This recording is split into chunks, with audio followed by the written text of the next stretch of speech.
Alright, I'm going to show you a quick way on how I do clothing in ZBrush. So what I'm going to do right now is I'm going to load up one of my characters who is Belinda the Dragon. A model I recently just finished for a fan service because I saw someone's design of this character in 2D and I was like, I have to make it because it's so pretty. Don't mind half her head being gone. But how I make clothing, while it's definitely not the best way and other people have different ways of how they do it, I find it a pretty easy and it's been very reliable when it comes down to what I've been using my stuff for. So all I do is I press on Control, get my mask going, and I just drag out. So let's say we're going to make her a t-shirt. So what we'll do is just define the area. So let's get Lazy Brush going for a second. And let's make her a collar.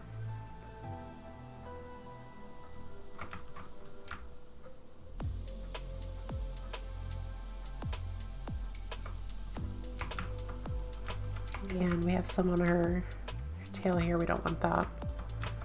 And let's just make this a little bit more rounder so that way it gets around her waist.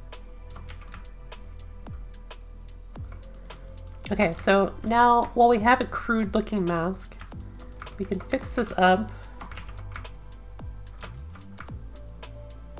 and make it more smooth looking by going down to our deform. And what this will do, actually, let's not go to deform yet. Let's go to masking.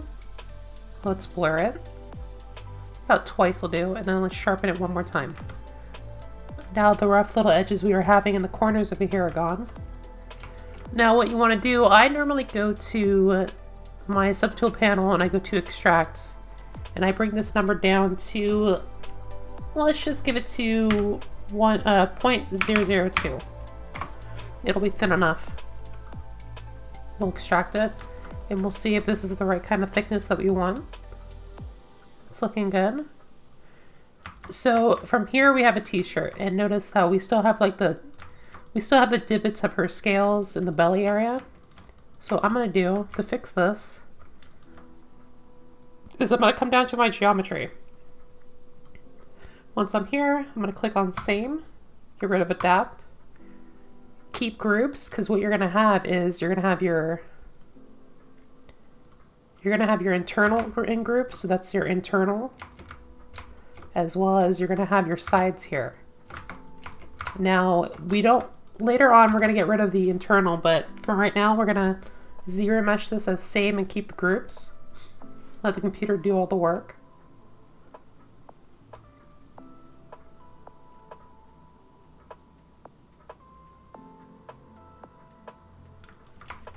Alright, while we still have the divots, we have lower active points and polys. From here, you can just come down to your deformation and click on crisp edges. It'll make it more smoother. The reason why I normally remesh these is because before I do this, notice how before I did it, obviously I have a higher number. But at the same time, when it comes down to the sleeve parts and such like that, there's always some abnormal kind of jaggedness to the corners of every part of the neck hole, the sleeves, the bottom of the waist. So in order to fix this, zero meshing it in groups is how I kind of get it back to smoothness, and then from there I just crisp the edges. Now I want to get rid of these. And sorry if I'm not normally used to talking with people, so sorry if this comes off as a little weird of how I sound. But from here on, I'm going to lower this down even more. So I'm going to get rid of the same, I'm going to keep the group still. But I'm going to lower this down to maybe 2.875. I want to get this down to at least lower than roughly about 5,000 polys, maybe.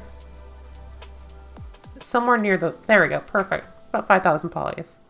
Now we still have the lines here that we don't want, right? Well, now we can just come over here and just crisp those edges and get rid of them.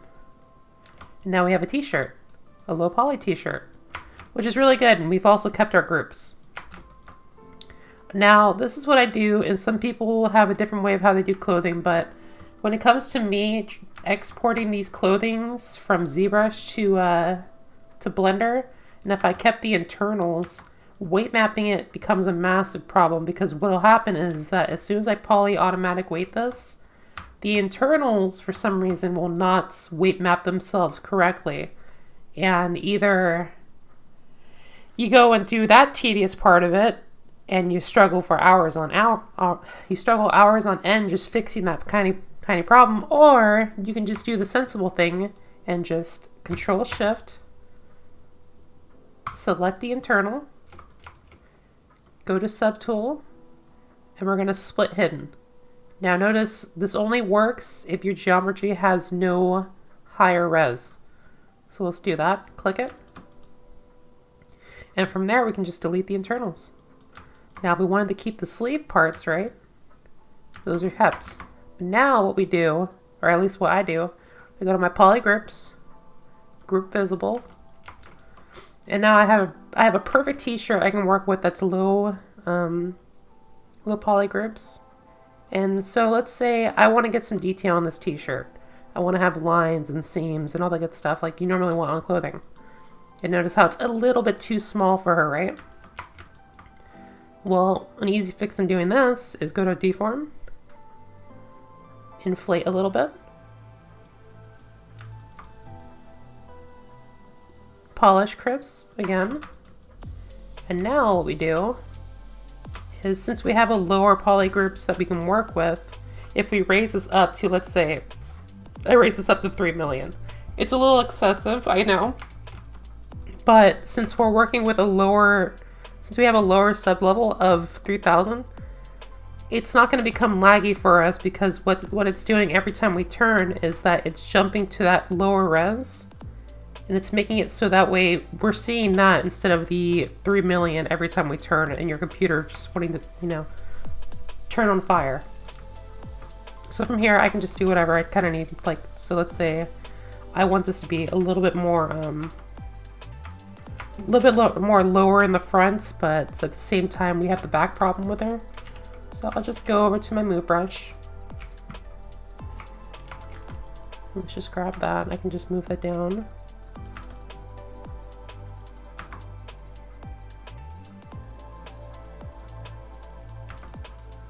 It's a little different working with stylized animal creatures than it is with humans. Well, with humans you don't have to worry about like their buttocks and such like that, but with animal creatures, you normally have to deal with a big old tail or something like that gets in the way. So this might be different from how you might do it with some of your creations, but it's typically the same thing. So let's say I want to smooth that out a little bit. Go down to our lower subdivision. Just move that a little bit more.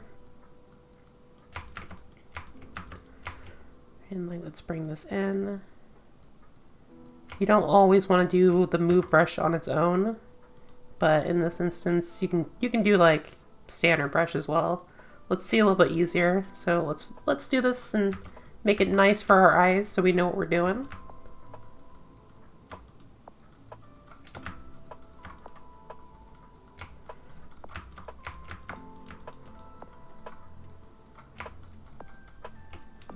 Now, you're probably wondering, okay, when is she going to get to detailing the shirt a bit? Well, here we go. I'm just going to up this a little bit right here. Get that to 3 million. Go over here. Grab this. And let's say I want this to be a little bit like, kind of like how you have with your t-shirts, they have a little divot. This sometimes works with toon characters. Like, more than likely, all you really need to do break out like your, what's it called? Your dam standard, and go to dynamic over here so that way your brush doesn't grow. And just lower this over here. Let's go to my stroke. Bring to 53. Like, this works. And it's good. Sometimes you get some problems like I'm having right here. So what I like to do with my t-shirts is a little bit more unorthodox. I like to mask my corners. And so I'll just inflate them a little bit. About 5 will do it. Now I have a nice little seam. It's not much. You don't need much. And let's say I want to do the same thing for the bottom part of this shirt here. Go over here, go to our masking. Let's grab the curve brush. So every time I need to go and do a tight little corner, you just press Control so that we have more freedom of how to move it. And you go to the silhouette of it.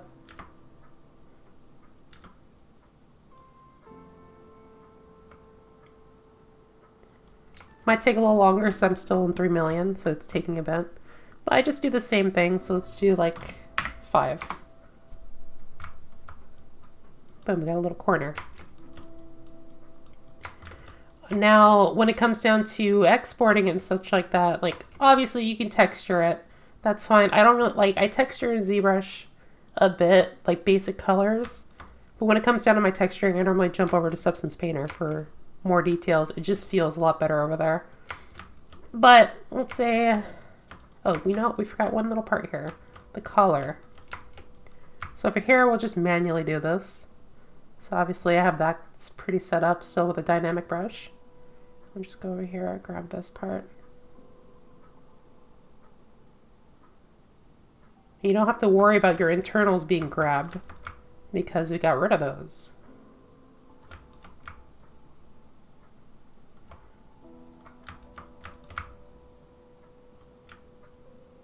Clean this up a little bit more. Let's go over to our masking. Let's blur it and then sharpen. Let's shrink it a little bit. Sharpen.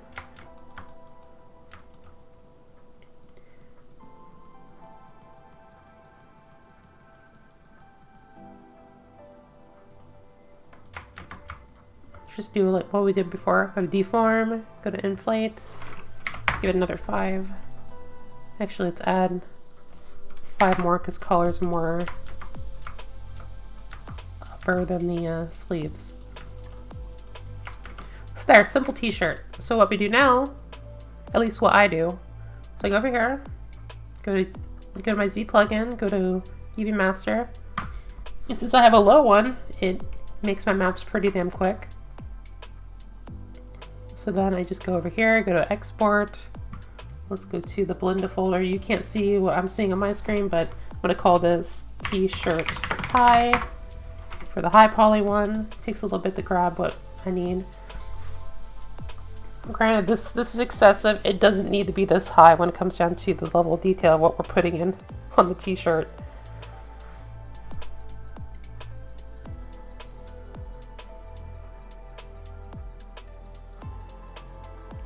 Taking a little bit. Probably should have got a different different level one. Probably go down to 1 mil instead. Oh, I totally forgot I forgot to teach you how to do folds. My bad. So let's get rid of that. Let's go over to folding, shall we? So now you can do folding with your standard brush. That's pretty simple, but I have different brushes that I like to use for when I need to do stuff. So what this brush is called, it's called the Soy brush or Soy fold. You can find this on I think it's on Bad Kings, but if you do a Google search, I'll link the brush in my my description below. But I love this brush. So let's just go down here, click this. What you can do is you can add some folds. While there are other programs that are suited for making clothing that's more realistic based on simulation, like a Marvelous Designer, I'm poor, so I can't afford that. ZBrush was the one expense I could afford, because yeah, it's an amazing tool. So if you got that, by all means use it, but this is what I do. So now I got some folds, and I'm gonna export this one over here as my high, so t-shirt high. Yes, overwrite it.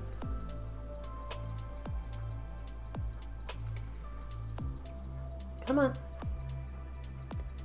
And now export t-shirt low.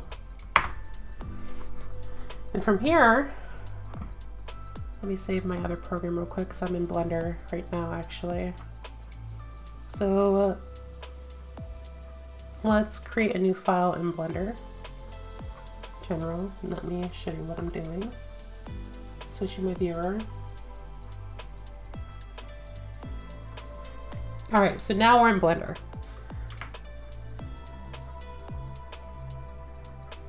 So what I normally do is I get rid of the cube, obviously. Go over here to your imports. Go to OBJ. Find your folder, so let's find that.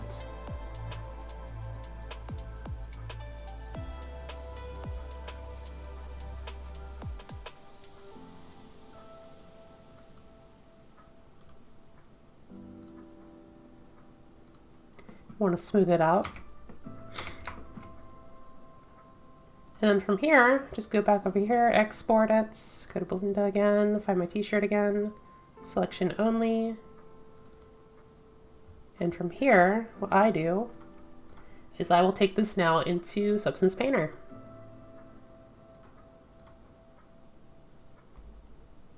Now, you can texture in both programs, ZBrush and Blender, but Substance Painter, after I've used it for about a year now, I've fallen in love with it to an amazing extent. I understand why Naughty Dog uses it now, and sorry, I hit my mic.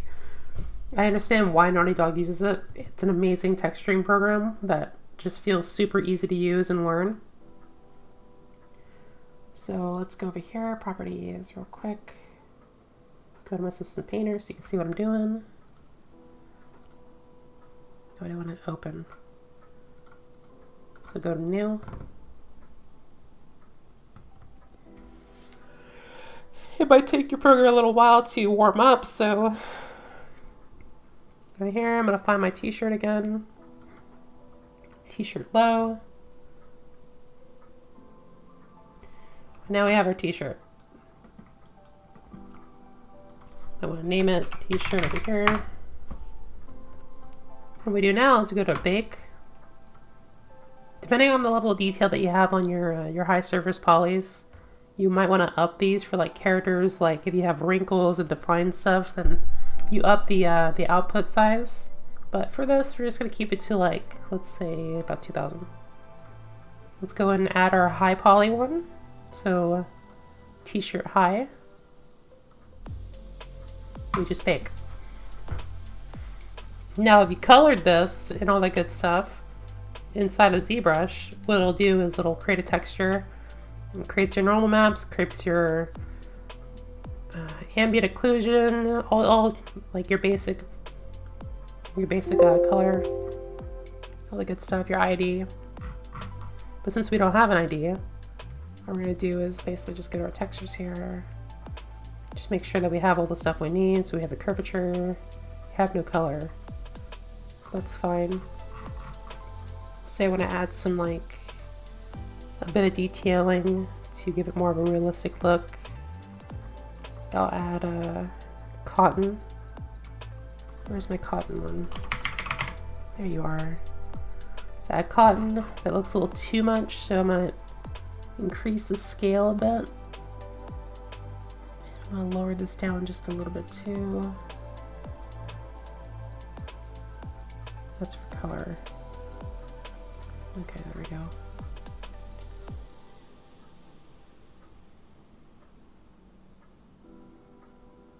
There we go. And let's make the color a little different. So fabric color, just make it like, I don't know. Let's make it like purple or something. Seems fine. Go over here, export textures, find the location of where you want to export it. So for me, it'd be my Belinda folder. Make a folder, t-shirt, dragon. Select, export.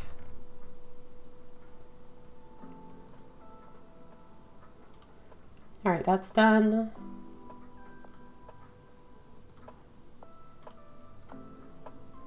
Let's go back to Blender. Now in Blender, if you have 2.8 like I'm using right now, then you want to go to shading because these help out. I've noticed that if you start doing stuff only in layout, like say if you want to do your shading and your node editing and such like that, it tends to like to crash on you. So to avoid this, use your tabs up here. So now we want to add the colors and such like that we made out of our textures. So let's go to T-shirt dragon, base color, we got that. We want to have the normal map part of it so that way we can have the extra detail. So image texture, T-shirt, normal map, go to vector, normal map. Oh, and the shortcut to add stuff quickly is Shift A. Sorry, I didn't say that earlier. And notice that we have a seam here. In order to get rid of this, it's very simple. You go over here to color space, you turn this to a non-color. Now your normal map is working. And if you have other stuff for what you got when exporting, like say you have roughness, just find the roughness, grab that and just link that over here to roughness. And there you go.